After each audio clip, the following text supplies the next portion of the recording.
How about them Irish? I can't take it anymore. I need a national championship.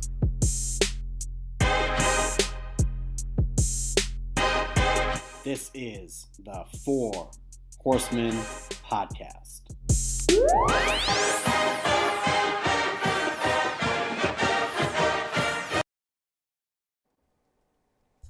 Well, it's July. Welcome to the Four Horsemen Podcast. I'm Dylan, joined by Steve as always. And this is technically our national championship post-game podcast. About 7 months later. How you doing, Steve? I'm doing great, man. Kind of just chugging through the dog days of summer at this point, surviving, making it through. And it's right around this time where you start to get the tickle that you can almost sense college football is it's almost here, just about. I think right after the 4th of July is when a lot of people get that that college football kind of kick, and I mean, you got to think that EA Sports is certainly contributing to that with their new game that just came out. I know I've been putting in hours. Dylan, have you gotten that yet or no? I haven't finished playing the last one, so I'm going to finish my Road to Glory. I might even start a Dynasty before I get to the next game. Is it worth getting, or is it the same game, just slightly newer and slightly better? I haven't done the Dynasty yet. Slightly newer, slightly better. That's kind of just what you're gonna get from here going on out. But obviously, the jump from 2014 to last year was like magnificent. So incrementally from here, we'll just make it nice. Can Road to Glory rosters players are weird? Okay, I was gonna ask, can I be Canadian in this one? Because I couldn't in the last one. I haven't checked on nationality, but possibly. I don't know. I had to pick a state and a city, and it was a very tough choice for me. So Boston. I ended up going with Boston. Yeah, that's correct. It's spiritually my closest city. Makes good sense. But so the roster's a little bit weird so far. I haven't started a dynasty because of it yet, because there's a few guys that on Notre Dame's roster I've never heard of before. I'm like, I don't know. I kind of do this for a living, so if I don't know those guys, they don't exist. But so I'm just doing Road to Glory right now, and just kind of getting into the meat and potatoes of the game whenever I have a chance outside of this silly little game called Fatherhood. So yeah, that's a full update of the last 7 months for me. Is I'm still a dad. I'm very tired, and I've played a little bit of Xbox. Wow, that's a lot going on for you. Yeah. I can imagine the dad part taking up so much time and energy. I don't know if the audience can hear this, but if you do hear a little bit of fun echoey sounds or any kind of interesting audio coming from Steve's end, just it's part of the joy and the magic of this episode. It's going to be trippy as we basically pour our heart and soul into what was a devastating national championship loss. Do we want to jump into that right now, or how do we best approach this, Steve? Give me 15 seconds to move the baby camera a little bit further away. Maybe that'll fix the feedback. Filibuster in the meantime. Sure. I will talk about what I've done in the last 7 months. Let's see here. Well, my country was almost annexed by yours, so not a great start to 2025. And then we had an election, which was interesting time. And then ever since, my beloved Edmonton Oilers got to the Stanley Cup Finals again, just for me to see them lose again, while I was in Edmonton, at the arena, for it, again. So my will to live is not the highest these days, Steve. I'm hoping this new season with the Notre Dame Fighting Irish will help my sports life come back to life, because it's pretty grim at the moment. Well, Dylan,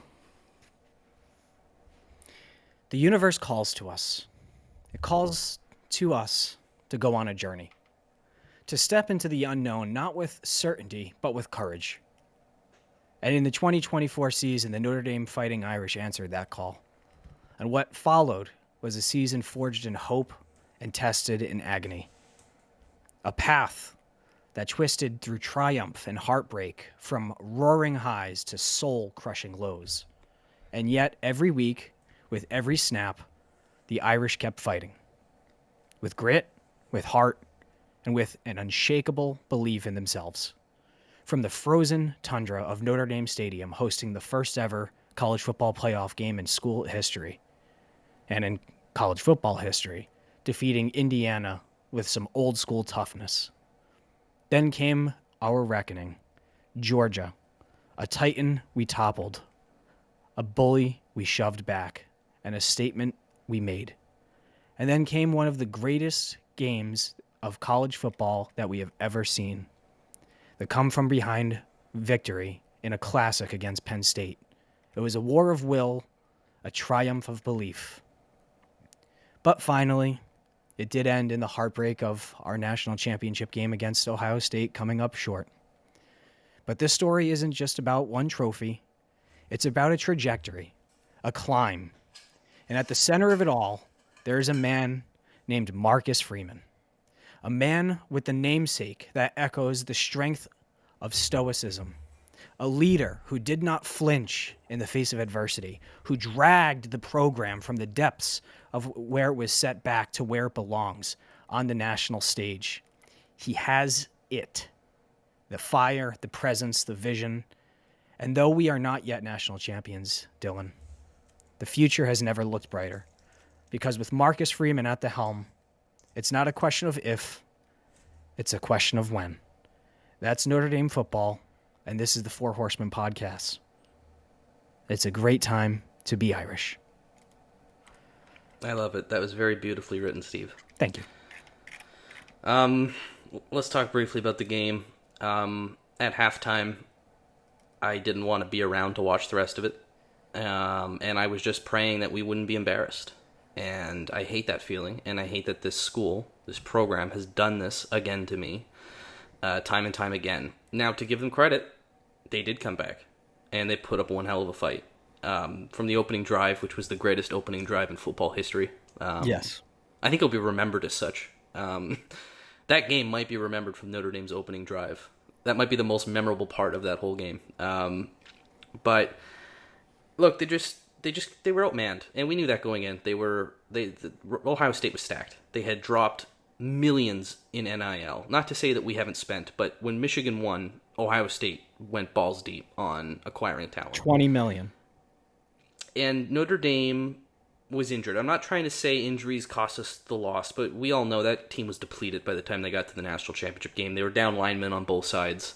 Benjamin Morrison, lest we forget, had been injured since, going back to September, October. And we just eventually ran out of gas. And I love the way the boys fought. I loved the Jaden Greathouse coming out party. I thought Charles Jagasaw played well on the offensive line. I thought the offensive line played all right for the most part. When it could, because again, Ohio State was very good defensively. And yeah, we looked great. The blue jerseys and gold helmets, that was all nice, but it just wasn't meant to be. And it sucks that it was that way, but at least it wasn't a crushing, agonizing blowout. It was looking that way. But we were a third down stop away from having a chance to tie the game. And we'll get into coaching, but Al Golden had a stinker. But he went for it on that last play, and I don't know if I could fault him for it. Get to the quarterback and get the ball back, and force him to make a perfect throw to Jeremiah Smith, who's a freak, who beat Christian Gray one-on-one. He beats a lot of guys one-on-one. You know who he didn't beat one-on-one that game? Leonard Moore. Now, why was Leonard Moore not lined up on him? I don't know. But tip of the cap. Tip of the cap to Ohio State. They're deserved champions. Our day will come, hopefully. But that's my thoughts on it, and it took me a while. Steve, I didn't even log into the Four Horsemen Twitter account until maybe March or April. I feel like my heart was ripped out of my chest. Twice now in a calendar year. Technically 3 times, because the Oilers technically lost 2 Stanley Cup finals within 365 days. So it's rough being a sports fan at the moment. But I love this team, and I love you guys, and that's why I'm still doing this. So, Steve, thoughts on the game? Well said, sir. Yeah, I mean, come on. Opening drive, Riley just ramming it down their throat. 3rd and 2, 4th and 2, just conversion, pound the rock. gets into the end zone, throws up the wristband, Matthew 23:12. I actually wrote that down right here on one of my plastic boards. And whoever exalts himself shall be humbled, and whoever humbles himself shall be exalted. It's actually become my favorite Bible verse ever since. So that was just such a cool and surreal moment. And it was in that moment, even the announcers, Herb Street and everyone, they were talking about it. It's like, can you keep this up? Because, you're going to kill yourself basically as a quarterback. And I remember thinking in the moment, it's like at a certain point, especially after a couple of stalled drives following that touchdown, and then Ohio State's up 14-7 before you know it, and it's like, well, we got to answer. Then it's 21-7. It's like, we got to answer, and I thought the answer was, just run Riley again. Half of me thought, we can still do this. We can still come back from this. We can still run our normal offense. We can pass. We can run with the running backs and everything. But the other half of me was just like, let's face it, Riley Leonard, not exactly going to be the greatest NFL quarterback. I hope I'm wrong. I would love for him to have a great NFL career, because he's left a lasting mark on the Notre Dame campus and in our hearts. So I wish him the best of luck. But he was a 6th round pick, 189th overall by the Indianapolis Colts. So part of me was just saying, hey, you know what, this potentially could be your last ever game, or at least your last ever game as a startup. Like, he projects to be just like a journeyman in the NFL. And again, I hope better for him. But a part of me was just like, just run the ball and run your body into the ground and just accept the fact that you're going to get injured, but just go out on top, or at least go out, fighting for it. That's kind of what I thought in the moment. Ultimately, they didn't run Riley continuously. And the game shook out as it did, but he did have a great second half. The guys, they showed fight. And again, it was adjustments, and it was leadership, and it was Marcus Freeman, and it was Riley leading the way, and it was the defense, and it was an unbelievable punch to force a fumble by Drake. And it's like, holy shit, like, things are happening, like the hope is getting up. And, it just, again, it wasn't meant to be. And, no shade to Christian Gray. You're going up against a guy that's going to be a top 5 overall pick as soon as he's eligible. Jeremiah Smith, a true freshman, right? Yeah. Yeah, just absolutely. Him and Ryan Williams in Alabama are both going to be like top 5 picks in two more seasons. So yeah, I mean, it is what it is. And Will Howard, credit to him. I mean, Will Howard, I think we underestimated him a little bit. He played a phenomenal game, and it is what it is. So exactly as you surmised, there was some depth issues with Notre Dame. You would have loved to have Boubacar Traore out there. Would have loved to have, our defensive line that could hold up and put up a fight, but it just wasn't. It wasn't meant to be at this time. But the way that I felt about this, I wasn't that crushed. Honestly, after the game ended, I almost felt like an exuberance that it's like, oh my God, this is possible. This program can do this. I did not feel that way after 2012. After 2012, I thought we were going to go 0-12 the next fucking season in 2013. And it just, technically we did, if you count the NCAA vacated wins. But yeah, I mean, like, I just thought, like, after 2012, you look and say, like, we can't run with the big dogs. We can't fucking do it. 2015, Fiesta Bowl against Ohio State, could not run with them. 30-3 game against Clemson, when we play Trevor Lawrence instead of DJU, we can't run with the big dogs. Georgia, actually, those 2 Georgia games were really, really close. It is what it is. But the point I'm getting is, like, I've never felt like, it always felt like we were a step below. We were a step above 97% of college football, but just a step below that top couple percentage points of elite programs. But I felt like we finally were there. Yeah, well, this is what's unfair, Steve, and this is what pisses me off about the universe, is Michigan got a bullshit Washington team in their national championship game, and we got Alabama and Ohio State. It's not fair, right? That's what bothers me is There's no justice in this world. There's none. There's none at all. And even if they end up vacating it, which I don't think is going to happen, but even if they did, right? They won it. They won it on the field. We watched them win it.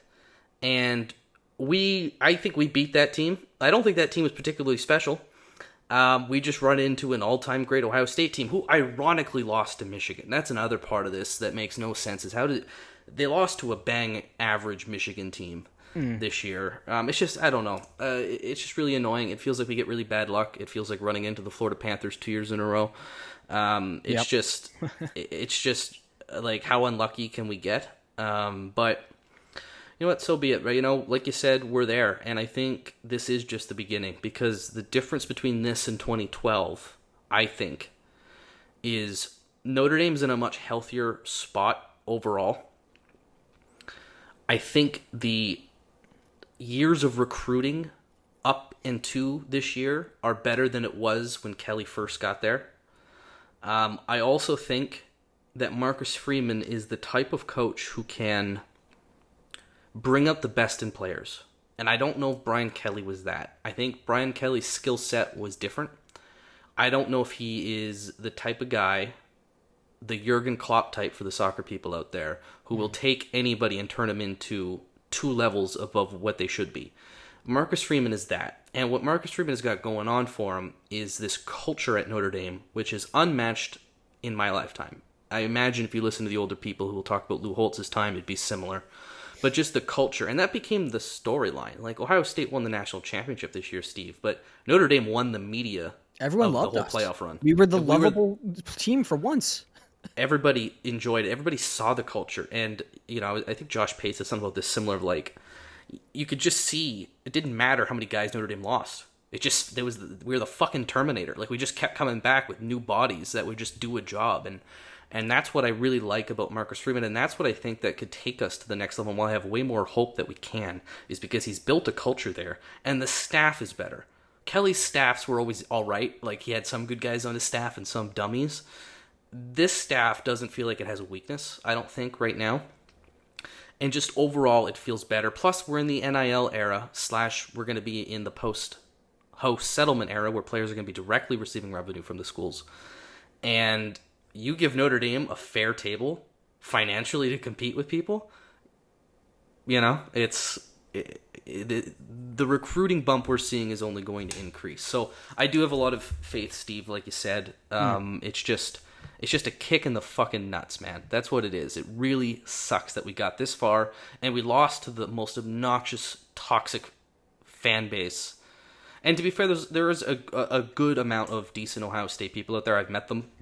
I don't mean to just paint the whole fan base with a broad stroke, but I think it's pretty universally agreed upon that per capita, their fan base has a bunch of dickheads.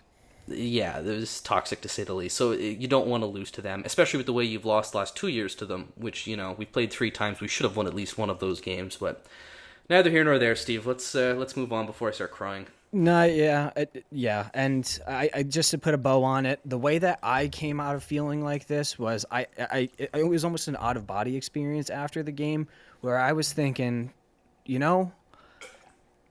I feel that Notre Dame right now is Georgia, the year that Tua threw the walk-off touchdown pass against them in overtime, or was it over? Yeah.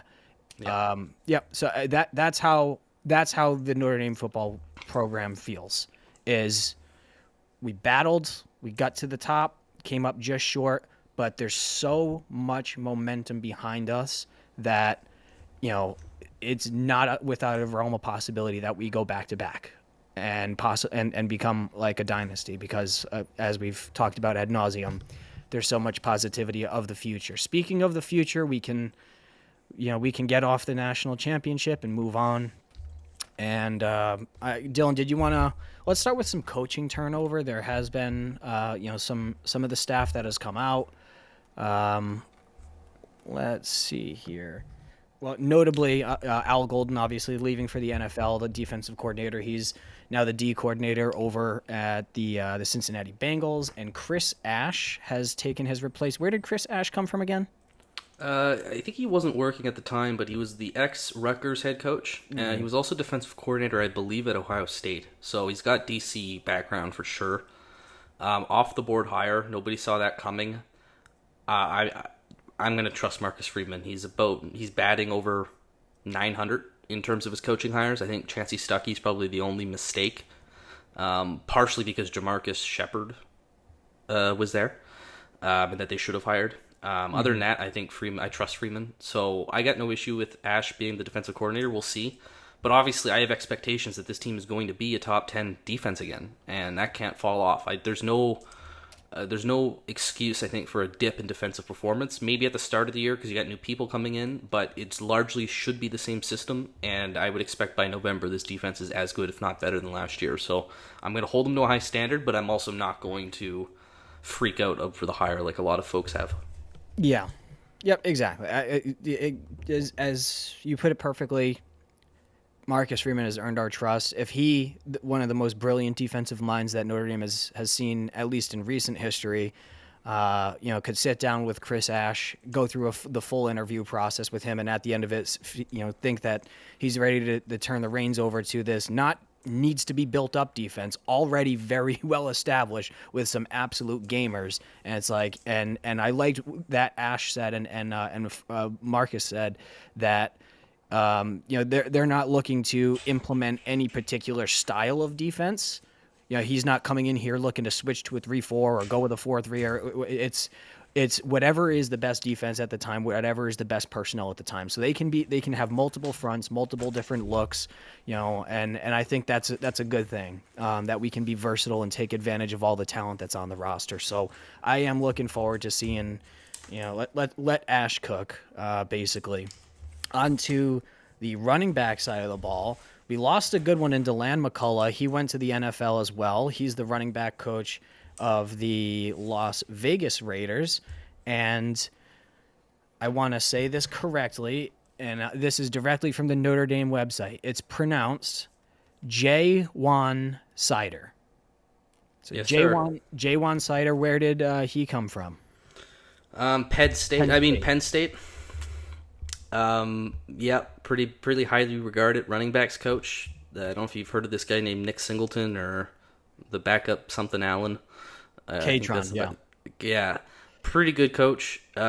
Huge middle finger to Penn State. I will take a step up at a higher institution and program. And great recruiter, we've learned. So, obviously, losing McCullough he's the best running backs coach I think, for what he's done, what he's produced, what he's recruited, unbelievable. So, I don't expect quite that, but I don't think you could ask for much better in terms of a replacement hire. Yeah, exactly. Been a lot of great running backs out of Penn State recently, obviously, and he's got the pedigree for it, and exactly as you said, big things on the coming horizon with recruiting. Not to get too out ahead of that, we will cover that next. Were there any other coaching changes? Oh yeah, actually? We haven't talked about Judas. Speaking of recruiting. Oh yes. Should I use the verbiage that Mr. P. Wagon had left us with, or do you want to add in the color yourself? Well, I'm trying to think. I gotta go back and look. How bad was it? Pretty bad.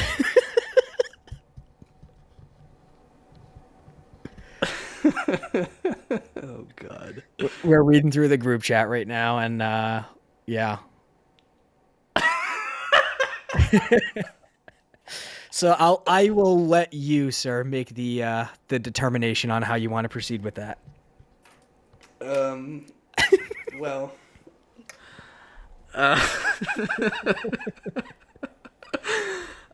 he's P-Wagon's technically not a horseman anymore, which I guess we haven't told anyone that, so I guess this is breaking news. Yeah. So I don't want to represent the podcast, but let's just say that dumb traitor blank out.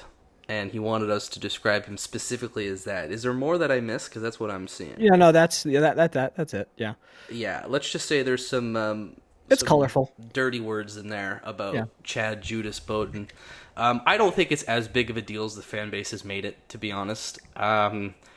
He's helped out USC recruiting, but USC's also finally gotten into the NIL game. Not that they weren't before, but now they're like Texas A&M level of stupid money.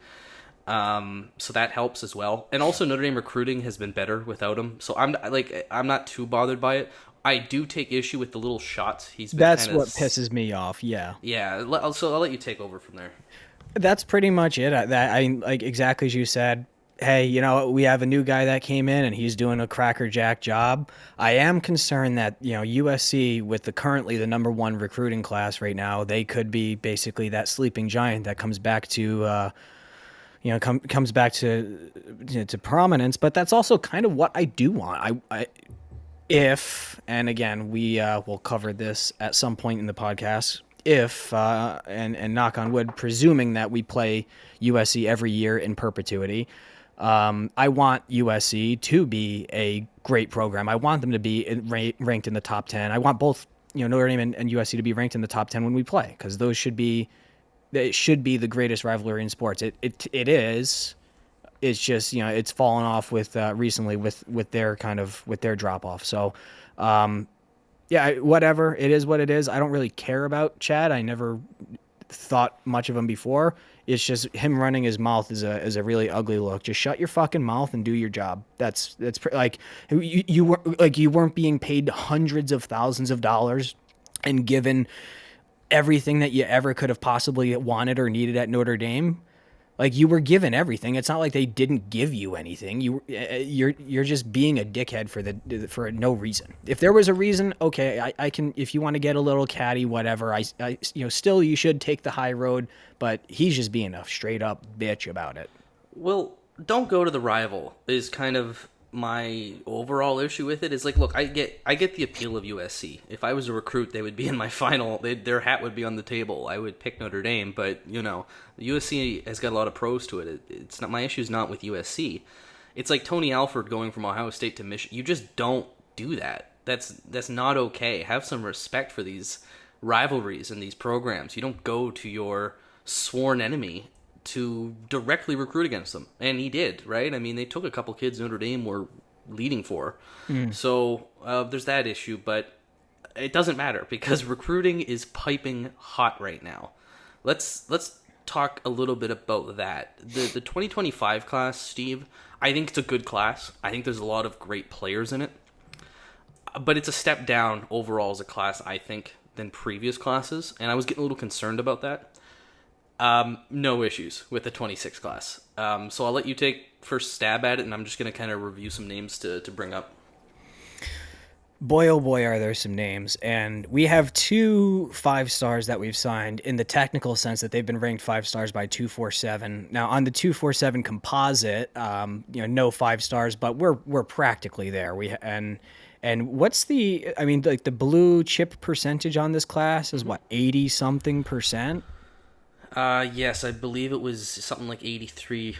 What that basically means is all 4 and 5 stars, what percentage of your overall class that makes up. And traditionally, 50% is considered national championship worthy, meaning every national champion has had at least 50% going back to the ranking starting. And we are at over 80, which is unfucking heard of for Notre Dame. So yeah, exactly. So we are recruiting. We don't have 4 or 5 flashy 5 stars like you'll see that go to Georgia, Texas, Bama back in their heyday, so on, Ohio State, whatever. But it's instead of having a couple of high ends and then just kind of being mid straight down, it's just really extremely solidly good with some very good high end talent on the top end as well. Starting with, I'll give you, here's the 4 biggest names. Well, we'll start with the first 4. It's Rodney Dunham. He's a edge rusher, 6'4", 227, coming out of Charlotte, North Carolina. He's the highest ranked. 2026 class, just for reference. So, because we're going to talk about both. So, just for the audience. Exactly. Yes. Yeah, sorry. Yeah. So for 2026, so he's ranked 32 overall in the country, which is what the top 30 get 5 stars. Top 32. Top 32. So technically, like by end of season, if he stays where he's at, he will be a 5-star. So he's really good out of the South. That's a great get. This one For was reference, Steve, on three's industry ranking has him 14th as well. Okay, so yeah. we could cross-reference these, but the point is there's 4 guys who are in that 5-star category by one service or the other. Absolutely. Up next was a really unexpected one, kind of came out of nowhere. It's a tight end, 6'5", 220, Ian Premer out of Great Bend, Kansas. He's ranked 44th nationally. Nice big body. That's kind of what you like to see. I think he was was it K-State or... Yeah, he's from Kansas, and the talk that day, there was expert inside predictions for him to go to Kansas State. And later that day, he committed to Notre Dame. So, yeah, that was a bit of a surprise, but it's tight end U. And this is actually the highest rated tight end recruit since Michael Mayer. Mm-hmm. Yeah, so he is an absolute baller. And there's guys, there's other tight ends in the class, but he's certainly the anchor there at the skill position, at least for now. Then there's Joey O'Brien. I'm the most excited about Joey O'Brien. Like, you mean Kyle Hamilton? Exactly. Kyle Hamilton, like Control-C, Control-V, copy-paste, baby. And he's from Pennsylvania, I think on the east side of Pennsylvania. So, like, this was, like, it should have been a shoe-in. Philly. Yeah, outside of Philly. Like, this is pure Penn State territory. He's 6'3", 185 pounds, ranked 65th nationally. He is a safety. And exactly as you said, yeah. Next, Kyle Hamilton, just like total shut down the field. Well, Dylan, go off about him. You know where? Well, I can't say any more than you've said. If your name is Joey O'Brien, you're going to be playing for the Fighting Irish. Okay, I'm sorry. It's like Pat Coogan. It's just going to happen. Or any Flanagan, or any name that ends in "an," or any name that starts with "o." Okay, you're going to play for us. That's just the way it works. However, speaking of Penn State territory, you know where else is Penn State territory, Steve? And this is going to lead you to your fourth person. The state of Maryland. Who's from Maryland? I was going to say Kyrie. It's Carrie Adams from Towson, Maryland, a cornerback, 6'2", 175. He's ranked 75th nationally. So yeah, that 6'2", 175 is like the prototype Notre Dame cornerback. If just go back to like Gary Gray, Dante Vaughn, like just go back 10, 15 years to all of the solid corners that we had. They were good. Like, they were Notre Dame corners. It's not like they were bums, but you know, when they went up against like the big competition, they were obviously blown away. And you know, with modern wide receivers, just getting taller and faster and everything, Notre Dame goes for that prototype. They liked their corners to be at least 6 foot and at least like 175, 180. So he's got a nice long body. Yep, exactly. Nice long body. He's with him and Joey locking up that secondary, being that good, it's like, who is completing a pass against this team in the next couple of years? Well, and that's the strength of the 25 class too. So we could talk 26 all day, but I'd like to pivot. But before we do, just because the 25 classes, we're going to see them this year, so I'd like to just kind of get into them. But before we do, on the On3 industry ranking, which compiles all of them and whatever, Notre Dame, Steve, are you sitting down for this? Mm-hmm. They have 11 players ranked inside the top 150. Wow. That's insane. Yeah, I just this is the type of roster building and everything, and we forgot to give the just like kind of the warning or at the beginning of this when we were talking about recruiting, that it's the new world, right? Disclaimer, it's a new world. Transfer portal, nil, yes, of course. We're not getting too excited about anything. Don't get too attached to any one guy because anyone can transfer out. You know, Keon Keeley, Deuce Knight. Like, we know the names. We know the experiences of having the big-time guys flip, and that happens. It's entirely possible. It's entirely possible that we end up, losing one or two of these guys. I hope we don't. I think we're pretty solid with them. The general thing to take away from this recruiting conversation is that in general, classes are up. Momentum is up. Everything is going well. So don't get attached to one particular guy, except Joey O'Brien. I love him. Well, let's talk 2025 class real quick, because we're going to see these freshmen this year. In fact, have seen some of them already in spring. I've got on 3 here. It's the 12th class in the nation, which is fine. Blue chip ratio of 56%. So even though this is a down year, it's above that championship threshold. Some big guys in it for sure. I'm going to shout out 2 Canadians because I'm biased. The best player in the entire country, in my opinion, Will Black, offensive tackle. He's playing private school, or was playing, I think, private high school in Connecticut. He's a good Canadian boy. The number 1 offensive tackle per on 3. And then also the quarterback. I don't know if people knew this, but Blake Hebert, who plays at the same school, I think, or plays at the same school as somebody, as Matty Augustine. He's from Vancouver. So 2 Canadians in this class at least. That's the only people I'm going to have a bias for. But it's a pretty good class, Steve, I think. I think the secondary is really strong. You've got athletes like Dallas Golden and then Jadon Blair, who's very much like Joey O'Brien, 6'5" type. I think the tight end, great tight end again, James Flanagan, that's a legacy. Just strong all around. I think the offensive line is solid. I think the receivers aren't flashy, but I think it's going to be a good group. I think Elijah Burris is a very underrated player that you're hearing things out of spring. You're also hearing good things about Cree Thomas, who went to the same high school as Benjamin Morrison, is a cornerback, was a 3-star, and people are talking. I think Leonard Moore say he's going to be the best of all of us.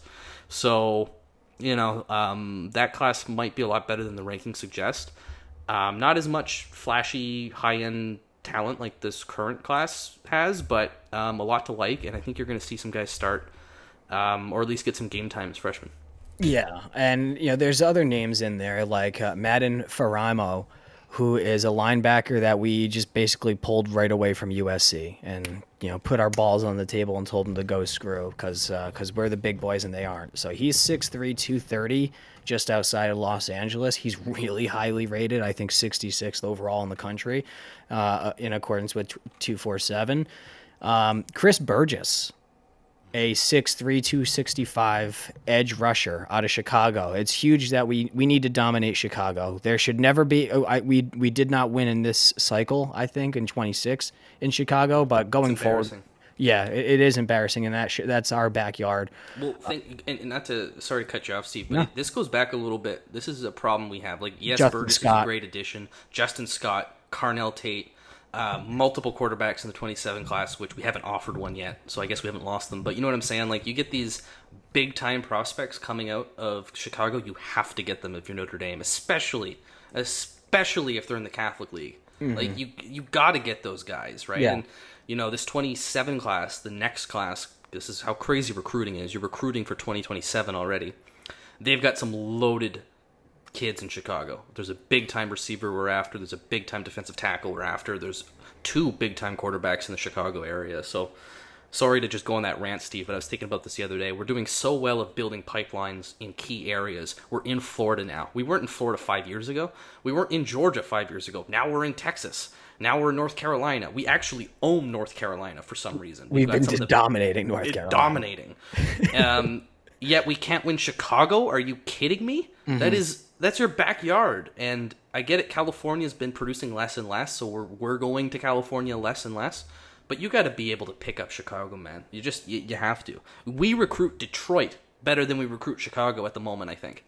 How crazy is that? We're getting more kids out of Michigan than Illinois. But anyway, I'll cause a Kelly scene here if I keep ranting. And no, it's all good. As long as they're not going to Michigan or USC. As long as we're pulling those recruits and everything. Last name of the of a guy that I really like in this class, alongside Will Black, 6'8", 295 pounds, out of Waukesha, Wisconsin. Owen Strebig, or Strebig. I don't know how to say it because I'm an idiot. Regardless, massive offensive lineman. He's not like particularly highly ranked. He's 216th in the country.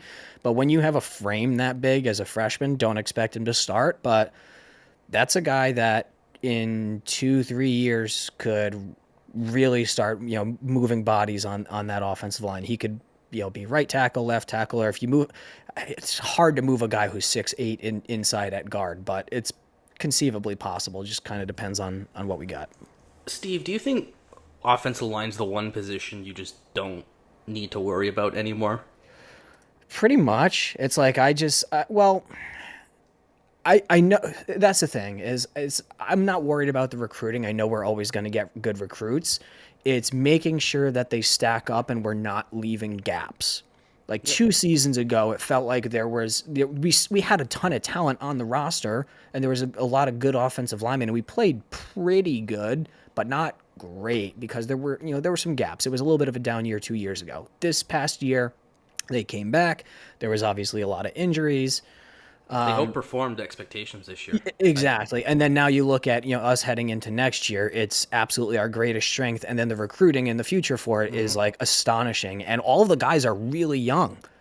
Like Charles Jagasaw, our rest in peace with his injury on 4th of July weekend, because God for fucking bid, Notre Dame can never just have any sort of good luck. Yeah, exactly. He'll be fine. I think he'll be back in 6 to 8 weeks, which projects about, he might miss 4 or 5 games, but regardless. It might be an opportunity for Will Black to come and start as a true freshman as a left tackle. He probably will, and I anticipate he will. But think about this. Charles Jagasaw was the best offensive lineman in that game, in the national championship game. He has 5 career starts. I know. That's insane. And the entire offensive line is back. And, don't get me wrong, love Pat Coogan. Nobody did better for the Four Horsemen's Twitter bank account than those Pat Coogan videos we would release every game. We would get, thousands of likes and retweets. I'm not even kidding you guys. We made money off Pat Coogan's speeches. Not a lot of money, but we've made money off of them. And we should have turned it into a t-shirt. Anyway, I love Pat Coogan. However, he lost the center job out of spring and fall, or specifically fall. Ashton Craig was always meant to be the starting center until he got hurt. So, yes, he left. Yes, Spindler left. Neither of those guys were going to start this year. So they are functionally returning the entire offensive line, and they're all eligible, I think, for another season. The entire offensive line. We should win the Joe Moore Award this year and next year. That's basically how good the offensive line should be. And the recruiting for it has been nuts. Even this year, it's been under the 26 class, a little under the radar who they've been recruiting. It's more interior guys. They're going to be dominant, man. It's the one position, other than DBs now all of a sudden, and running backs. I don't know when we became DBU and RBU. We're not Florida. We're not sunny California. We're Midwest Notre Dame with some of the best perimeter athletes in the country. Yeah, exactly. But hey, listen, we know that we're going to have elite tight ends and offensive line going forward. I think we've got running back kind of locked in, and then with the secondary is coming together. If you're automatic at those 4 positions, tight end it's nominal. It's not it's not nothing, but it's not massive. We really need to break out. The 2 positions that we need the most are the 2 most important. Yeah, wide receiver and defensive line. Well, quarterback as well, I'd say, just because we don't know yet. I believe in Carr fully, but yeah, we got No. CJ Carr has already won the next 3 Heismans in a row, so nothing could possibly go wrong with a Notre Dame quarterback at this point. Nothing could possibly go wrong. Not much has gone right, so I guess when you look at it from that perspective. True. But yeah, I'm with you. Receivers and D-line in general, we're good at developing interior guys, but we need, I think, a real dominant edge force that's going to give you 10 sacks a year plus. I don't know if we're quite there yet. There's some promising talent for sure. I think Boubacar Traoré could be that for sure for us. But I think going forward, that's what you need to add more of. And you got Bryce Young, who could be that. You got, in this 26 class, you got 2 guys who could be that. And then Christopher Burgess. So those guys are coming. But hopefully that kind of stays at a really high level. Because I'm talking myself into winning a national championship here. So we got to get back to reality. It's Marcus Freeman. It's the Freeman effect. the best hire, Steve, and you and I, and a lot of you guys listening, were like pounding the table for Notre Dame to hire Marcus Freeman. I was up until 1:00 in the morning smoking cigarettes the night that Marcus Freeman got announced. I mean, that whole Kelly left fiasco to Marcus Freeman getting hired, whatever time span that was, because it didn't feel like that long. I think our Twitter account doubled in followers. I think that's really like pushed us into like being kind of known on Twitter. Somewhat prominence within the Golden Domer community, yeah. Josh Pate followed us. I think that's a check mark for us being I don't know what he called Pate State verified or something. I don't mind him. Do you like him? I like him, yeah. Some Notre Dame fans don't like him. I like Pate, yeah. I like the On3 guy too. The clear, no disrespect to him, but the clear ripoff of Josh Pate, like the young Southern guy who wears casual clothing that talks. Oh yeah, I've seen. Yeah. I don't know his name, but I know who you're talking about. I like him too. I like him in a different kind of way, but I think he's good. I think he's always fair to us. Yeah. Anyway, we're getting off topic here, Steve. It's probably better when we do because it's sad when we have to think about everything to cover today. Yeah. Well, any closing thoughts on recruiting before we move into roster management and transfers? No, I just think we're moving really strong. The 2025 class was a little bit whatever, it's good, but not what we'd love to see it be as a whole. And I think that's going to change. Going to the national championship game changed everything. And I think seeing the proof that Notre Dame can do it means a lot because there's three big things kids really want when they commit, right? They want to compete for national championship, and they want to know you're serious. They want to be able to get you to get them to the NFL, which is why I think we've struggled with receivers a little bit. And they want to know the extra stuff, right? 4 for 40, NIL, whatever it may be. But Notre Dame needed to, in my opinion, prove to people that they can compete for national championship beyond just words, and they've done that. And more importantly, Marcus Freeman now has a reputation, more so than everybody liked him, and he was always a great recruiter. But now when Marcus Freeman goes into your home to recruit your kids, it means something a little different. Like there's more. The air changes. I mean everybody's nipples get a little hard. It's fair.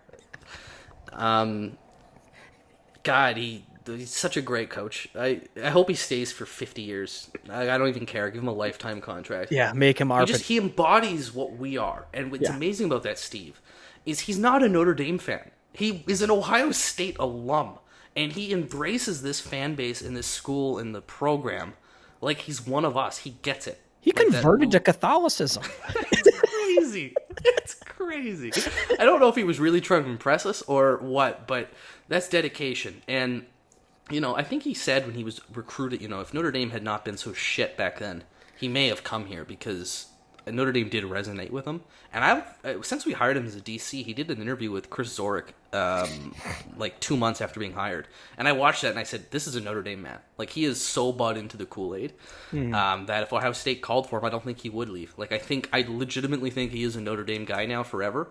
And as long as he wants to have a job, we should give him one. Of course, pending any kind of serious meltdowns here in the upcoming years. But I don't expect that to be the case, Steve. I think we've elevated ourselves with the last season. From your lips to God's ears, brother. Closing thoughts on recruitment, or not really thoughts, but just tidbits. There's a couple of, I think there's 3 guys left on the board for the 26 class, and we have Elijah Golden. He's a defensive tackle, 6'4", 275, out of Sarasota. He's ranked within the top 200 nationally. I think it's between Alabama and Notre Dame. Notre Dame is in a good spot with him. If we do want to take a third tight end in this class, we can get 6'7" Evan Jacobson out of Iowa. We could pursue him. He's considering Stanford, Texas A&M, Notre Dame, and Iowa State, not Ohio State. And then last but not least, expected to commit tomorrow. Says committing at midnight tonight, but I don't think that he's going to commit at midnight. Probably just tomorrow. But Nick Reddish, he is a 5'11", 185 pound. He's listed as a safety. I think he's probably going to play more cornerback at Notre Dame. I think Notre Dame, they do like larger safeties. with their new prototypes. And he's expected to be Irish within the next 24 hours or so. So that's I think they might plan for him as a safety, just because I think they view Aiden Pouncey as a corner, which is surprising. I thought he was more of a safety, but I think they might view him as their second corner or their third corner to go along with the other two. But I hear you. The thing with that, Steve, too, and I'm sure you're going to say, like, they're very interchangeable. The DB room, exactly. He's going to get Mickens is going to get what he wants there. But to your point. We're pretty much done recruiting, which is great because it allows us to put all our resources into 27 or to flip certain recruits that we're after. I know Michigan got a defensive lineman we really liked. And then who knows, there'll be late risers. There's always late risers. And Notre Dame seems to do well identifying them early. So we might see some more offers go out throughout the year, but we're functionally done right now. And I love that. I love that we don't have to worry about recruiting going into the season, because I don't care about recruiting when the season starts. I just don't. Yeah, exactly. And think of now how much time and focus all the coaching staff can just put into just like workouts, practice, run your routes, make your reads, like really get into the meat and potatoes of getting into these kids' minds and making sure that they are a well-oiled machine, ready for fucking vengeance next year. They have all the focus and energy on that. So thank God that, the 2026 class is basically wrapped up, say with just a little bit more pieces to fall, exactly as you said, and we're on to 27. So that is recruiting in a nutshell. Moving on to roster moves. Of course, the new world that we're in, there's transfers that go around. I'm going to buzz through the list, and then after I buzz through the list, then we can come back around and you can make your comments as necessary. Starting on the offensive side of the football, transfers out would be Steve Angeli, headed to Syracuse, quarterback. Then we have offensive lineman Tyler Chan. Ty Chan went to UConn. Deion Colsey went to Miami of Ohio. He's a wide receiver. Offensive lineman Pat Coogan to Indiana. I like that for him. I wish him the best. Defensive lineman Tyson Ford has transferred to California. Defensive lineman Aiden Gobira to James Madison. Jaden Mickey originally committed to Cal, and he's now actually transferred to Boise State. So we will see Jaden Mickey in Notre Dame Stadium. Also to California is long snapper Rhino Monteforte. Offensive lineman Sam Pendleton went to Tennessee. Wish him the best. I'd like to see Tennessee compete for an SEC title. But yeah, their quarterback totally fucked them there. Rocco Spindler, offensive lineman, has transferred to Nebraska. This one hurt. Kennedy Urlacher, safety, to USC. Kicker Zach Yoakum to Houston. And Jaden Thomas, I don't have a name on where Jaden Thomas went, but he's no longer on the roster. So did he just like straight up graduate, or did he transfer? I don't know. I thought he was done, so I'm not sure, but I didn't think he'd be back anyway. Okay. I will say, just before we get into the people coming in, I'm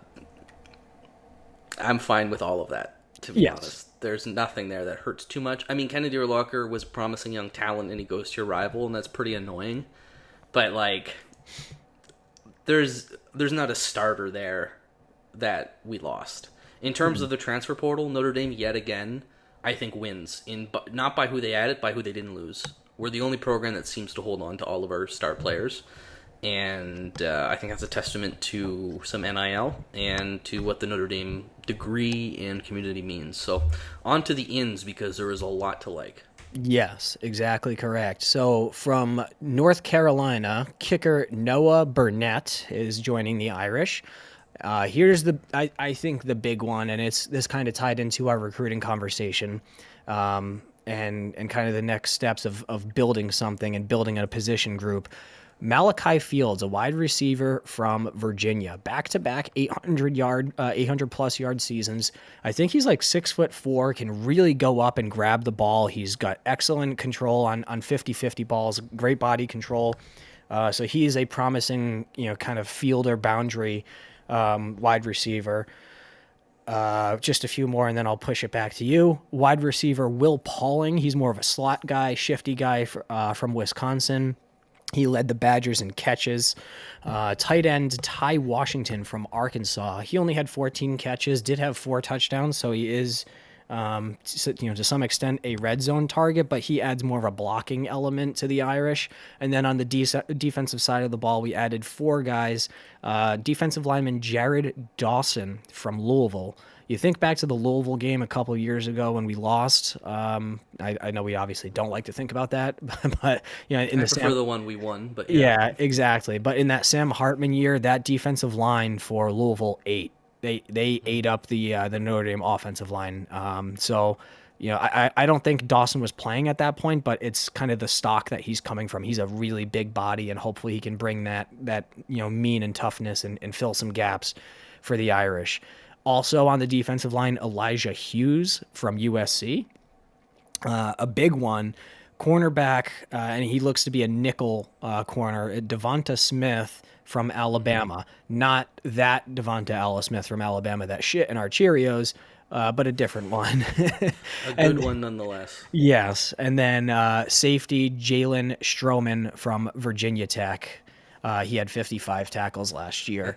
That's another underrated one, Steve. That's a loaded group for different reasons. They're not going to be ranked in the top 10 for transfer guys, but they're all really, really solid. I think the USC kid is more of a project that they're taking, which I'm okay with. I'm okay having a developmental player.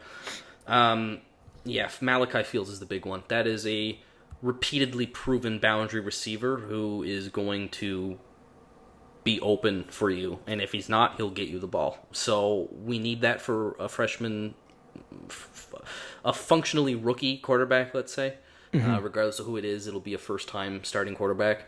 I love that. I think Will Pauling, I think he had good years in Wisconsin and then maybe took a step back, so there's a lot of potential He had some there. injury issues.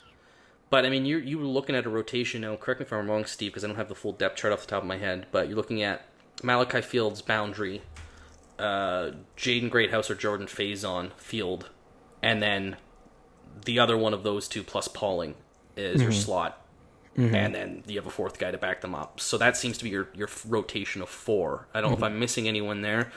I know Micah Gilbert has had a really good season last year. He could probably make his way into the boundary conversation. We'd love to see Cam Williams. I was going to say Cam, yeah. But I think you've got, off the top of my head, and again, there might be more, you've got 4 guys that should be plenty productive for you this year. So I'm really happy with that. We need a 1,000-yard receiver in the worst fucking way, and I think he's the dude. Yeah, or 4 800-yard receivers, you know what I mean? Yeah. Just get me some wide receiver production. I loved the Louisville lineman pickup. You just need a big space eater with everything you're losing. Heinisch. I think he's like 330 pounds or something. He's a big boy. But you lost Riley Mills. You lost Howard. You need a little bulk up there. So I love that.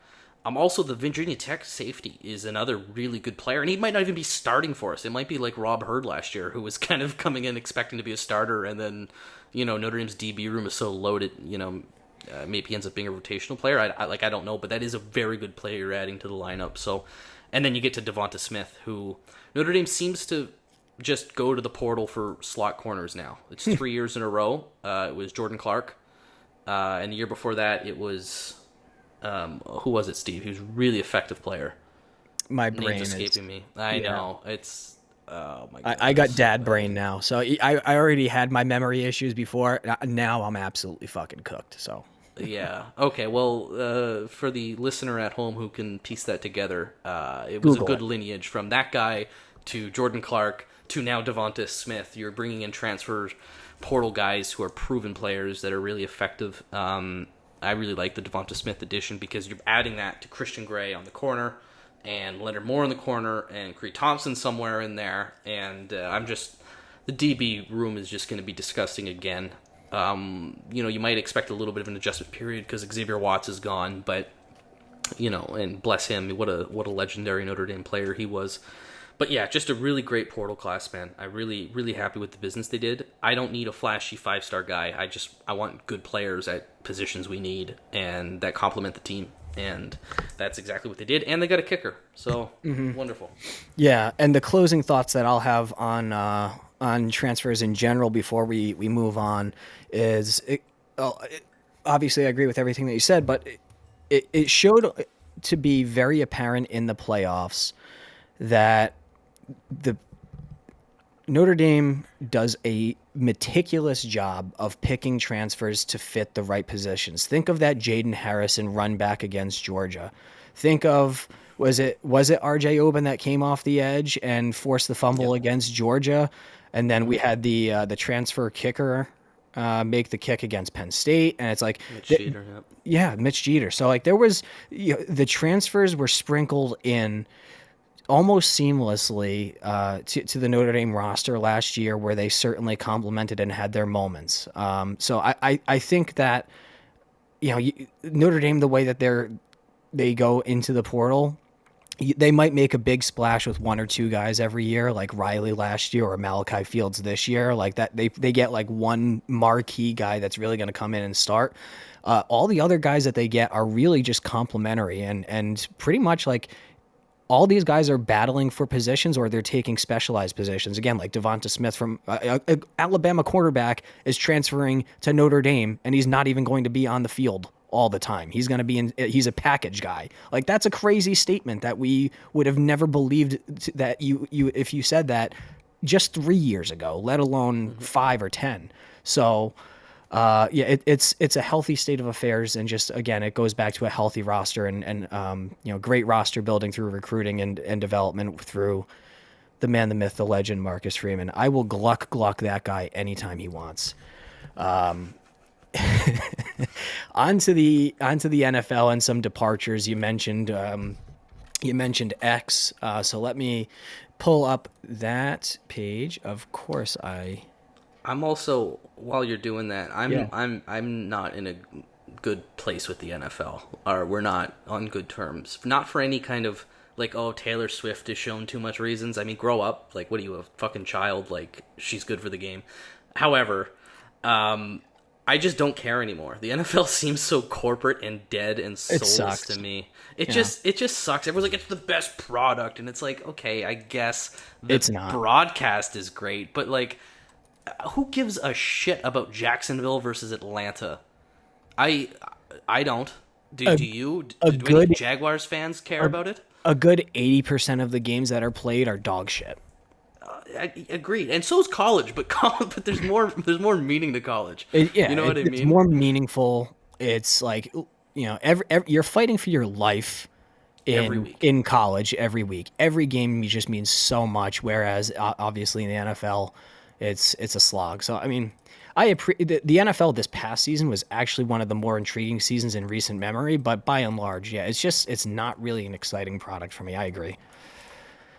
But getting onto the NFL draft, after we just shit on the NFL, first guy off the board was Benjamin Morrison, drafted by Tampa Bay in the second round, 53rd overall.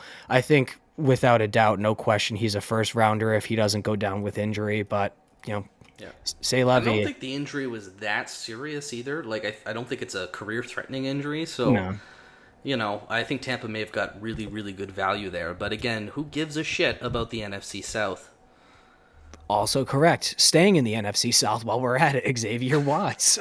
Let's just shit on the NFC South the rest of this podcast. Yeah. Xavier Watts, 96th overall in the third round to the Atlanta Falcons. Astonishing value, Steve. That's insane. Astonishing. Yeah. That's third round safety. I would have taken him at the end of round 1, but again, what do I know? Yes, agreed. Then on to day 3 of the NFL draft, we had Jack Kaiser selected by the Jacksonville Jaguars in the 4th round, 107th overall. 5th round. I'm sorry. All the teams we've covered so far have been teams I shat on about a minute and a half ago.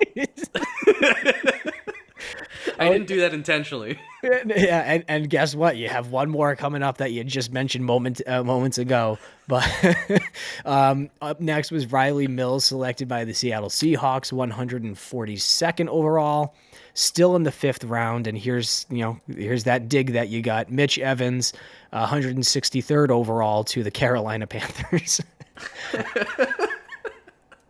And then closing out the NFL draft for Notre Dame was obviously Riley Leonard, 189th overall in the 6th round to the Indianapolis Colts. That's a great value pick for Indy. I'm sorry. Did Howard Cross not get drafted? It doesn't look like he did. That's so stupid. Yeah. I hate the NFL. Yeah, I get it. He's undersized. I get it. He's undersized. But have you watched the tape? He is such a good player.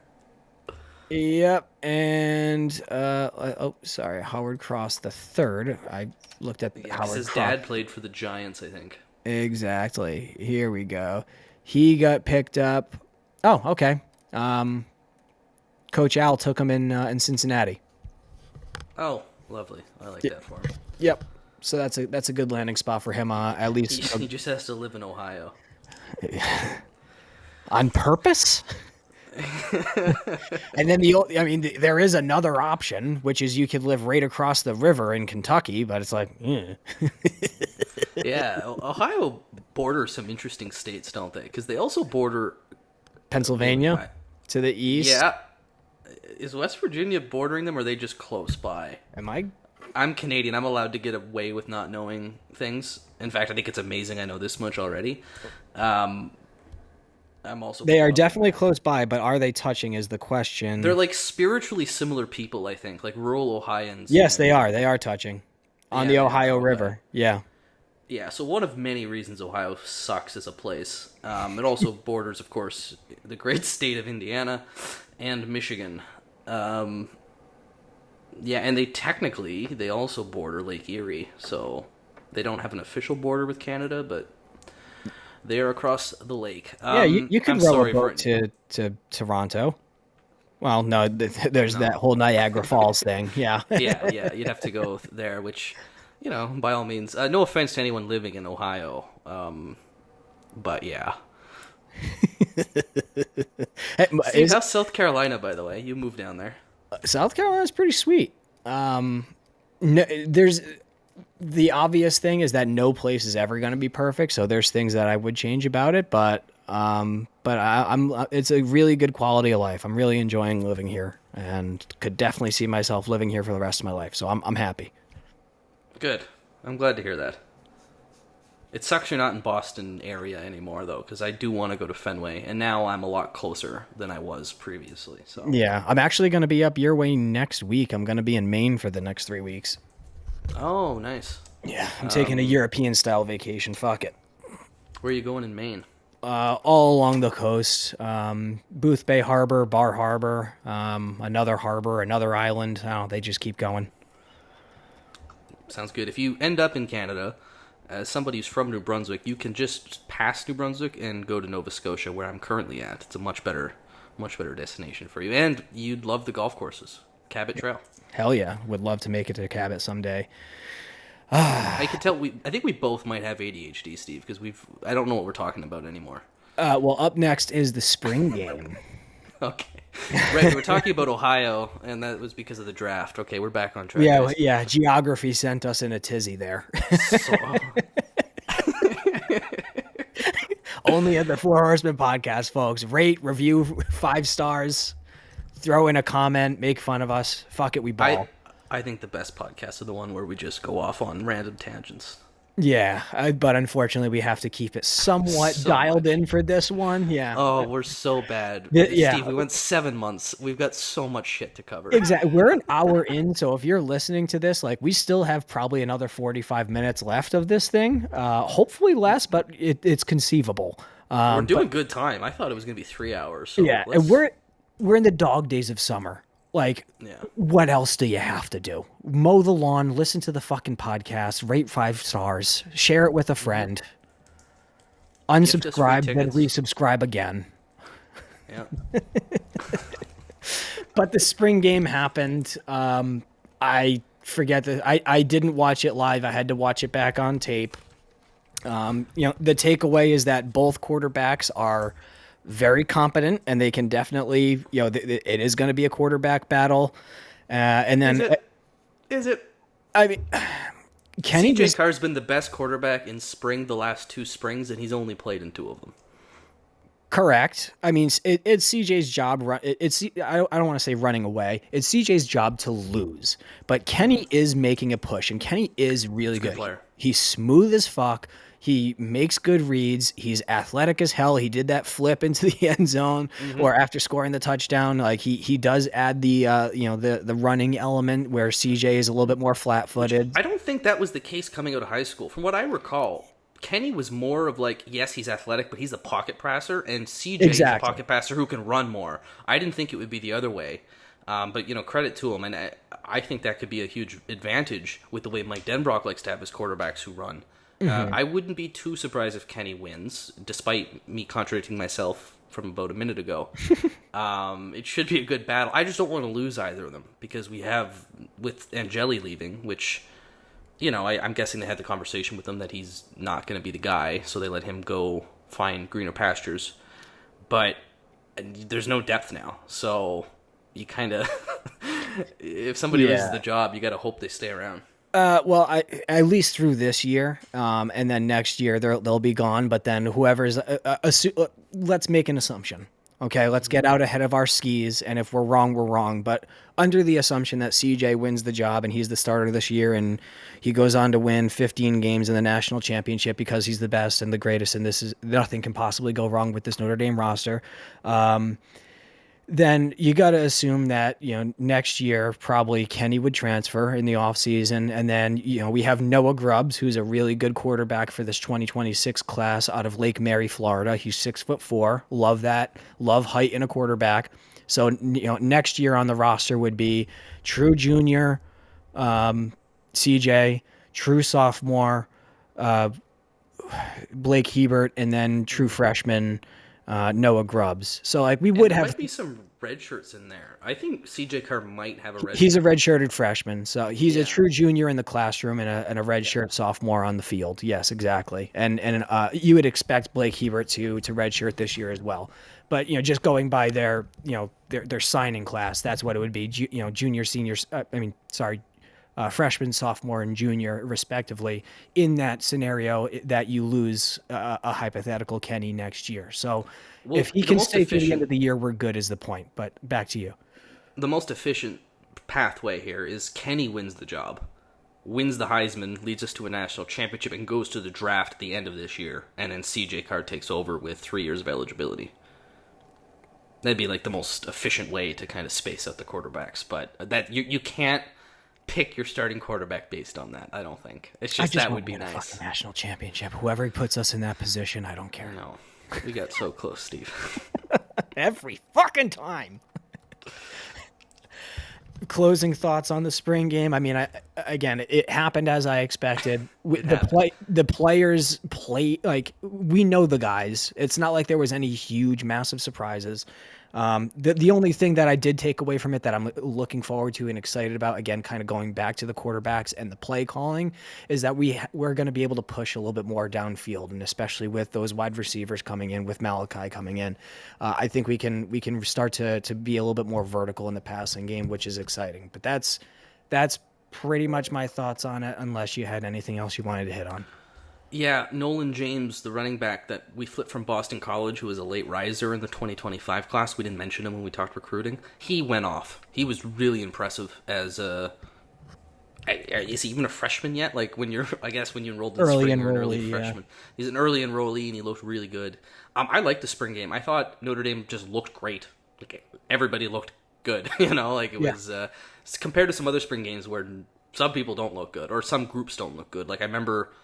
Was it last year or the year before the offensive line looked abysmal in the spring game? But yeah, so spring game, all right. It was a spring game. CJ Carr made some gorgeous throws, man. Holy. Just some nice, touch on it. Oh, I just love watching that kid throw a ball. Mm-hmm. And by kid, he's 21 now? Man, 19. It's crazy. Steve, no way. He's got to be older than 19. He's a sophomore in the classroom. Let me look. Redshirt freshman. At the most, he's 20, but he's probably just freshly 20. He's probably 19. The first Wikipedia page said 29 because it's some basketball player elsewhere. That's not who I mean, guys. You should know. Is my computer not spying on me? That's evidence because it should know what I meant by that. I don't have a year on Wikipedia. Let me see. Why is this thing in my way? Get the fuck out of the way. Yeah, I'm not This seeing... is outrageous. We don't know how old CJ Carr is. Yeah, fuck me. Huh? That's good. This is Steve, this is an abomination.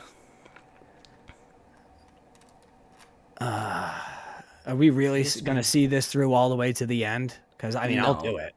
This is I got... ESPN doesn't have it. Like I was checking ESPN, yeah. Is this what's that law in the States? A HIPAA violation or something? Like, I remember when nobody knew it was about disclosing personal information. Is that what's going on here? Like, what is happening? All right, let's Google CJ Carr date of birth. Yeah, seriously. December 31st of 1995. No, that's not right. I'm 97. He's not. Oh yeah, that was so stupid of me. Yeah, yeah. I got the same guy as you, the basketball player from Illinois or some shit. Yeah. Yeah, this is crazy. He's nowhere to. What? Okay, whatever. All right, we don't have to harp on that too much longer. If he's listening, he should just tweet at us his age and birth date so we can. No other context. Literally just like August 7th, 2004. That's it. Nothing else. And then we'll retweet it and then just let people wonder. Yeah, I promise we're not trying to take your social security number or anything like that. We're just trying to figure out how old you are. I will gladly take his social security number because he's going to have some buku bucks in a few years. So for sure. The point I was making, to get back on topic here, is they go fast, Steve. Now that I'm an adult, like I was their age for when we started this podcast, and now I'm in my late 20s, and just I remember covering these guys when they were 16, and now they're graduated and off to the NFL. They just they grow and age so fast, and even though he feels like he just got here, he's probably not a kid anymore, as I had called him. So, anyway, where were we with the agenda here? That was the spring game, and yeah. So far, our tangents on the side with ADHD include geography and dates of birth. That's a top 5 moment. Yeah, love it. On to the next topic here. Notre Dame and Clemson come to an extension, or not an extension of the series, but an agreement on a series. The game, correct me if I'm wrong, is not going to count as one of the 5 ACC games per their Notre Dame scheduling agreement. So they will. Yeah, I'll let you riff on it. You're much more kind of tied into this stuff, but yeah. It's not settled. This is the issue. Oh, Notre Dame says it doesn't count, and the ACC says it does count.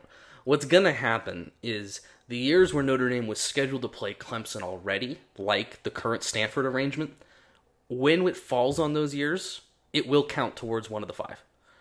When it doesn't, it counts as an extra game that we played, and we still have to play 5 ACC teams. That's how I think it's going to fall. It's kind of also what's most fair. Not that I like the ACC, but I don't love them. But I understand you kind of.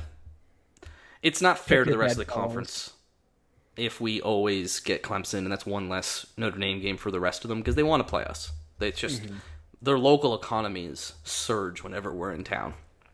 It's just we play your only ESPN night game of the year will be when Notre Dame is in town. It's just the way it is. It's the power of the brand. So I get the ACC wanting to keep us in that rotation with other teams.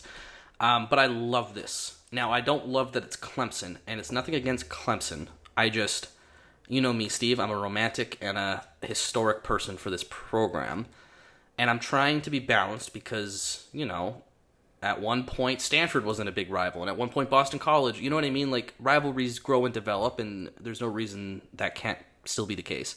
However, we have no history with them. We played, twice in the late 70s, early 80s, and then a couple games here and there, mostly in recent times. Now, to be fair, the games in recent times have been bangers, iconic games, banger after banger. It's just a wonderful series. So if this is going to turn into a rivalry, I'm of the opinion it's probably a rivalry now that it's like officially an annual thing, and it's going to run until I think like 2035 or something. So it's going to go for a while.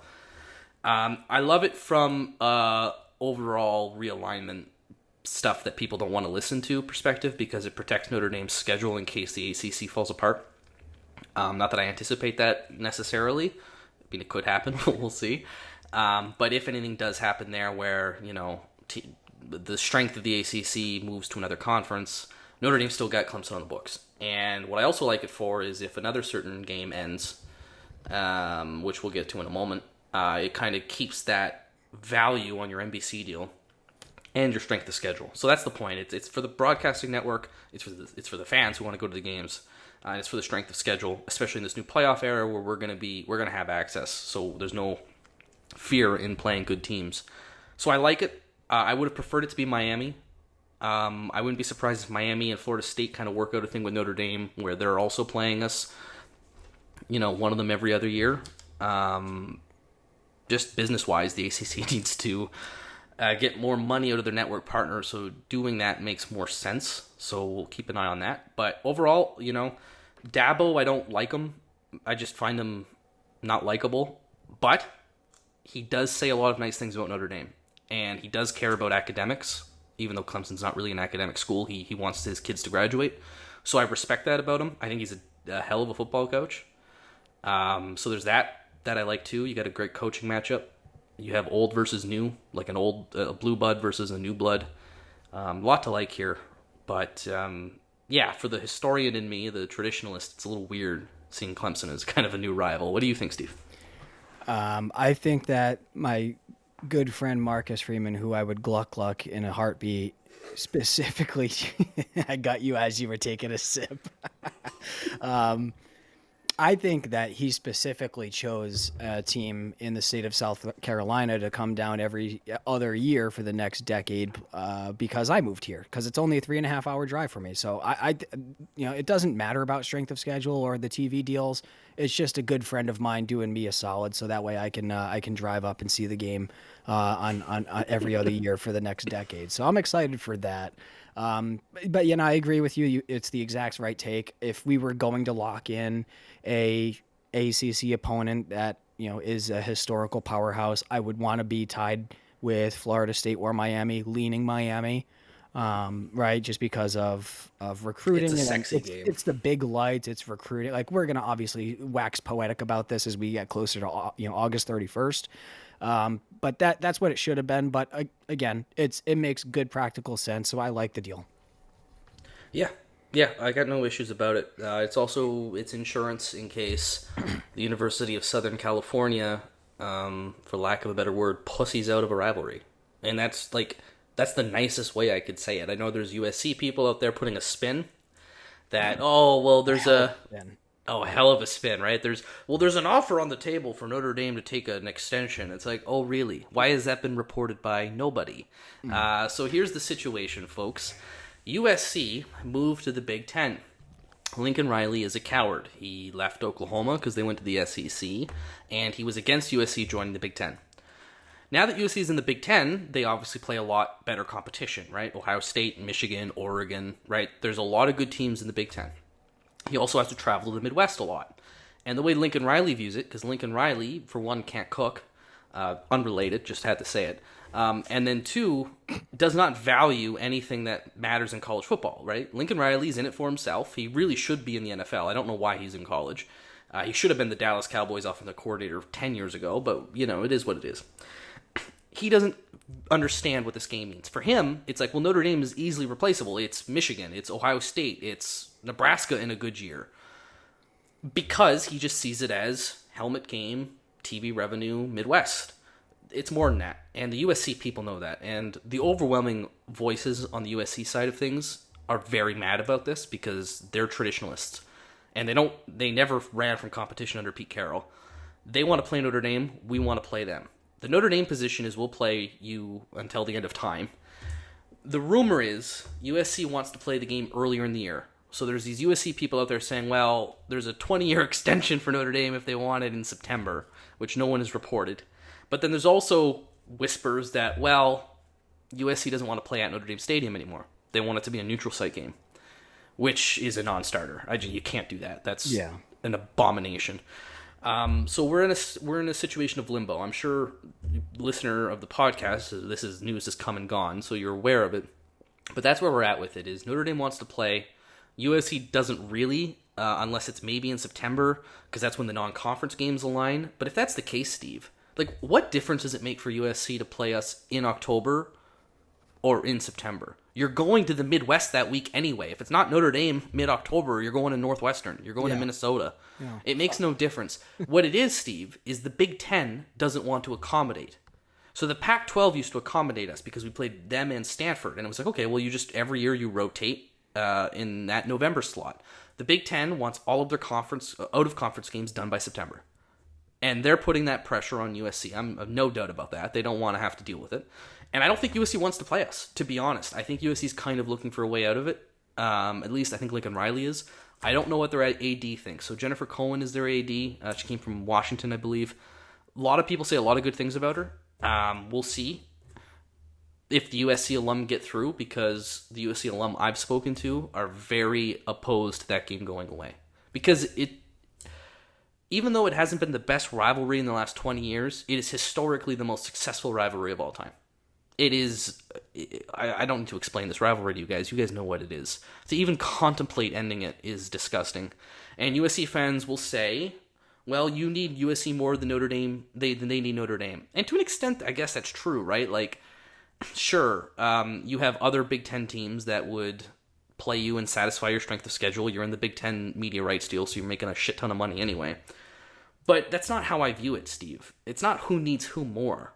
That's how I viewed the Michigan rivalry, where it's like, we're the A side, so screw you guys. If we want to drop you, we'll drop you. I would like to bring them back in hindsight, but like, it's not the same, is my point. The Notre Dame USC game, it doesn't matter who's the A side is, which it is us. It doesn't matter who needs who more, which is we probably tradition. Need them more. It's tradition. It's. Could you imagine being like, well, Alabama saying to Auburn, well, look, you need us more than we need you, so we're going to end this rivalry. Are you fucking nuts? There's no way that is a acceptable thing anyone can say in this sport. Like, the game is gone, and it's really annoying. It's becoming corporatized like the NFL. Exactly, and the NFL is what I hate. What did I say 30 minutes ago? It's soulless corporate garbage, and that's what college is. I hope it doesn't become that, but you can see it becoming that. And it shouldn't be a surprise that USC is the one doing this, because who blew up college football, Steve? Fucking them and others, but USC going to the Big Ten was Oregon and USC, just a disaster. So they're in it for themselves. We're in it for ourselves, but we're not trying to uproot college football history and tradition and core institutions of this sport. We're actually preserving them. Yeah, they're not interested in that, I guess. So we'll see. I'm really angry, as you can tell, because that game means a lot to me, and I'm not mad at the USC fans that are with us on this, because I know a lot of them are. But you got to speak out to your school, man. That can't be acceptable. Not anymore. Not in a time where there's so much uncertainty and change. You got to preserve what matters. But hopefully that gets renewed. Maybe it doesn't, and if it does, it might be in September. Who knows? But what are your thoughts on it? Because I might actually go down and talk to Lincoln Riley myself. Yeah, no, I'm right there with you. There's not much for me to add. You hit every single point, and I agree with you wholeheartedly every step of the way. I've always had this dream of. I mean, I've only been to California one time. It was San Diego, which was cool. I haven't been to LA. I hate LA and everything that it represents, but there is a romanticism to think about going there on a Thanksgiving weekend. Like, let's say hypothetically, like with my wife, my kid, if I have my in-laws fly out there, we do this whole big family thing, make it a whole big trip, and I get to go and see Notre Dame play under the lights at the Coliseum in November. Like, that's been a goal of mine for years, and I haven't been able to do it yet. Got to get married, have the kid, buy the house, all the expensive things. So I'm not exactly ready to throw $5,000 to $10,000 on a trip to Los Angeles right now. But it's certainly something I want to do in the future, and it's inconceivable to me that they would throw away that tradition, and it's just disgusting. And everything that you and I hate about the NFL is just so corporatized, and we're chasing the dollar, and it's just, there's just no soul to anything anymore, and it's really upsetting. And we've said ad nauseum, go make your money as a player, as a program. Go make your money, although these programs are making money hand over fist, especially with these TV deals. But at a certain point, what the fuck does money do for you, man? What does it do for you?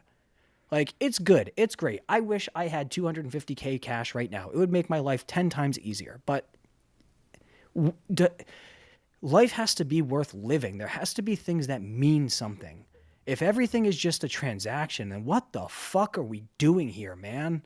So fuck USC, fuck the city of Los Angeles, fuck California, that shithole state. I hate what they have done to this program, to college football, and I hate the fact that they're threatening this unbelievable rivalry that, you know, as much as I hate them, I love playing them, and I want them to be a successful program when we play them. As I've said countless times before, I just, you know, fuck them. And also fuck Michigan while we're at it.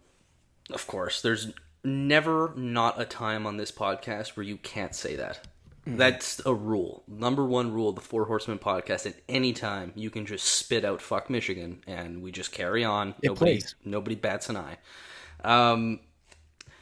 Poor Michigan getting strays today. That USC game's gonna hit like crack this year, and I'm contemplating going. I was at it 2 years ago, which was I stormed the field.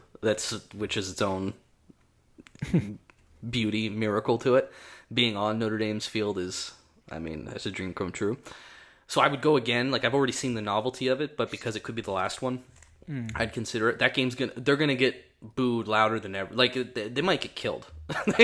I don't know if Lincoln Riley leaves South Bend alive, because for all the talk of, you know, Notre Dame being a geriatric fan base of old people who are wine and cheese people, not for night games, and not when it comes to taking away something they love dearly, which which this game is.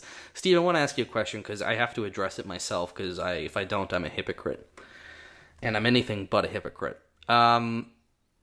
If USC says join the Big Ten or the series is done, do you join the Big Ten or do you say the series is done? I'd say the series is done. If we have to join a conference, I do want it to be the Big Ten.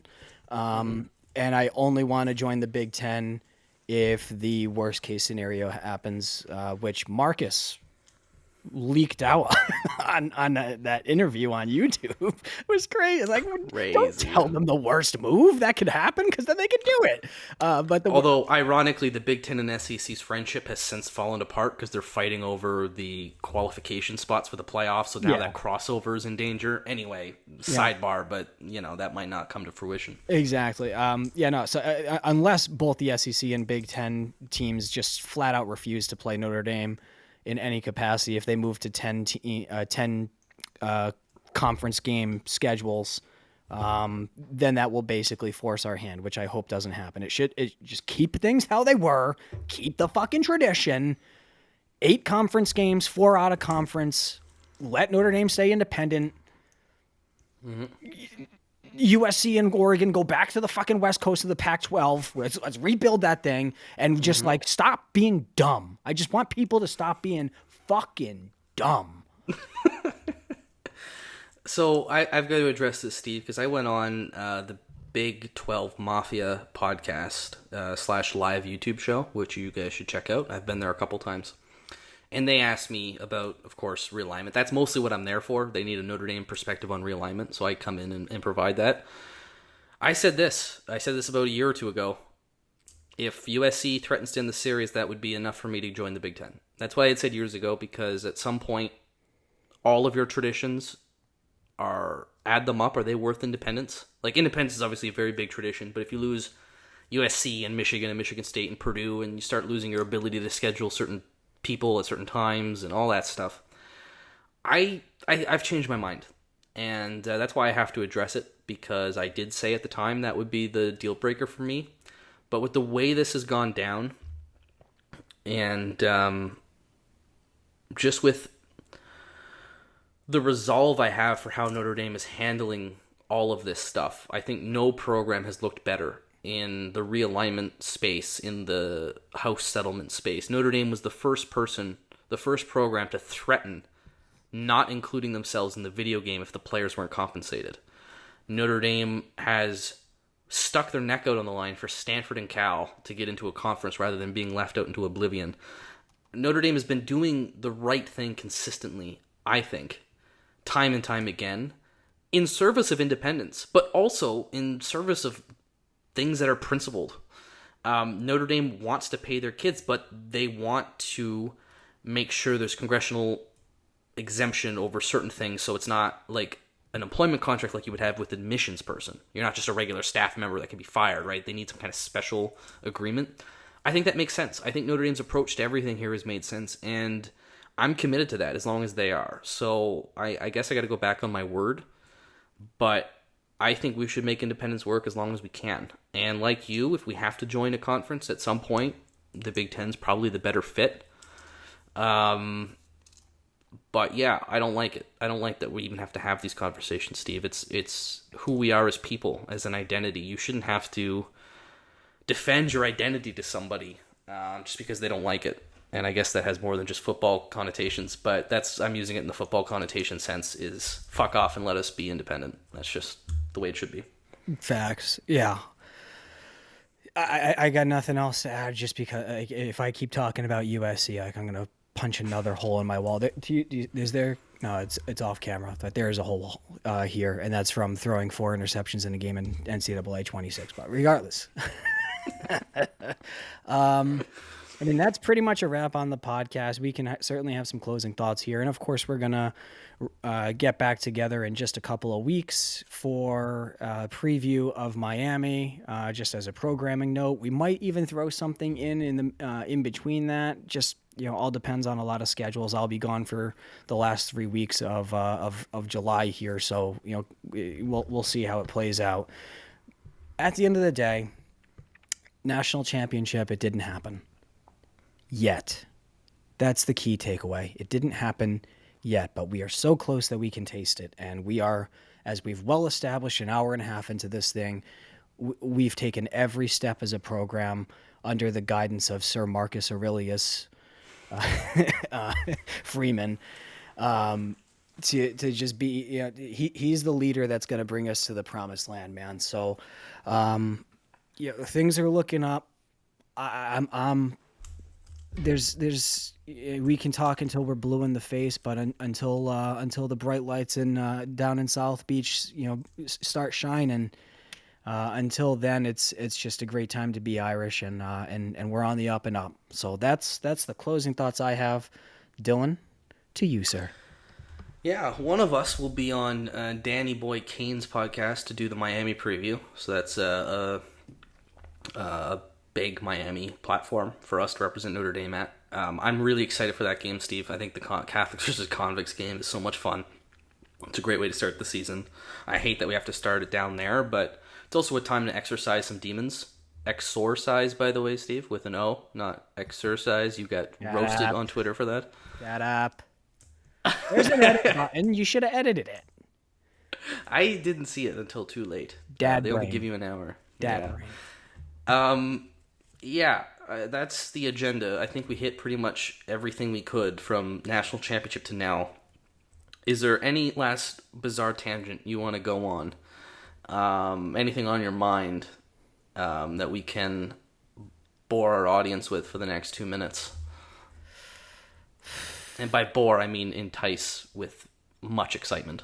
No, if I get going on things, nope, I'm not going to do it. I'm not going to. Just, okay, when you're driving, just get into the right fucking lane.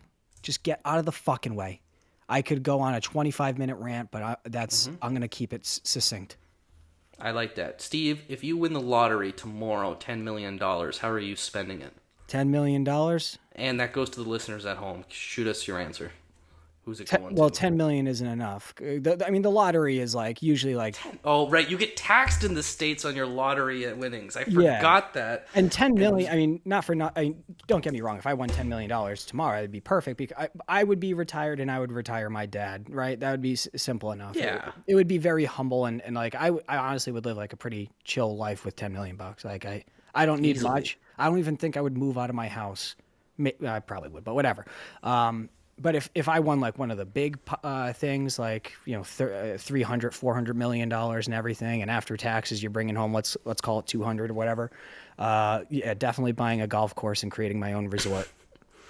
Okay. I went to school for hotel management, so like I would like really enjoy building my own hotel and resort and all that sort of stuff. I appreciate that. I am offended that the podcast wasn't mentioned as a source of investment, because that's where I would be investing some If I had $200 million fucking dollars, I would throw $1 million into this thing in like a heartbeat. We could just buy our competition, whoever that is. What we should do, we should partner with one of like the recruiting people, and then we could have that, and then I can get credentialed and move to South Bend, and then can start covering games, and that would be wonderful. I mean, that is the trajectory that we're on. We just don't have the couple $100 million to invest in it, but we have the talent. We just got to do it. Sure. We just also don't do real journalism yet. I think that could come. Once we start getting sources, I'm going to be the most professional of journalists. You'll see. Facts. Okay, if I had $10 million, because I'm in Canada, we don't get taxed on lottery winnings. Everybody thinks Canada's full is of taxes. $10 million not Canadian, on that one. Like it's about 30 American dollars US. The gap is closing. Let's check in with the dollars at today. 73 cents American. So it's a weak dollar lately. It got better, surprisingly. With all the tariff stuff, we thought it would go down, but it went from 69, and it's been in the low 70 cents, so we're hanging in there. But that would be 7.3 million American dollars. Mm-hmm. Yeah, I'm retiring. I'm done. I'm not answering another fucking email the rest of my life. I'm blocking my phone number from everybody somehow. I'll figure that one out. Nobody's talking to me again unless I want to be spoken to. Parents covered. Brother covered. I'll buy a home. Oh, I think I would start investing in property. I think I would start, like, I'd hire somebody to be a property manager of some unit, and I would just collect passive income that way. And I would do enough to break even and make some money, but I'm not going to be a shitty landlord and, you know, jack prices all the time. But that's what I would do, and of course invest in this so I can focus fully on college football. But good to know where our priorities are. We're both family people, it seems like, and we both like this stupid program that we get our hopes just and keep hearts coming back broken every fucking year. It's a drug, Steve. Why do we keep doing this? I think we're going on season 9. We need Notre Dame rehab. Well, We do. It's been a pleasure. Thank you, everyone, for listening. If you've made it this far in the podcast, I want you to just tweet at us one word and just say lottery. Because if you just tweet at us lottery, then we know you are a down-ass motherfucker. Like, you are a horseman. So we'd appreciate that. Of course, as always, rate 5 stars. Throw us a review. We'd appreciate that. Share with your friends. We know for a fact every single late summer you're getting into the office, or you get a text from a long lost friend that you haven't spoken to in 6, 7, 8 months. And because I literally have friends that I exclusively speak to from August to January. Don't speak to them the rest of the year. And I speak to them, once a week on either Friday nights or Saturday mornings. And that's it. And that's the relationship we have because of this fucking program that I love so much, that we love so much. And that's it. So go Irish. I'm done. Yep. At Horseman Pod, you know where we are. Thank you for listening. Thank you for waiting. I know we have some diehard listeners who've been probably wondering if we're still alive, and we are still going. So it took us until July, but here's your national championship recap. Again, thank you everybody for listening. We're looking forward to a big up and coming season. Steve, I think it's our 9th season. We started 2018. That's 18, 19, 20, 21, 22, 23, 24, 25. So we're going on our 8th season, I think. That's a lot. Did we start 2017? Because it was Labor Day Michigan game. Yeah, that was 2018. Okay, 2018. All right. Again, dad brain. 19, 20. Yeah. No, we're going on 8 seasons here, I think. So, thank you for coming all this way and for listening to us ramble and have side tangents. We appreciate it. This community means a lot, and we're looking forward to another great season. So with that said, go Irish.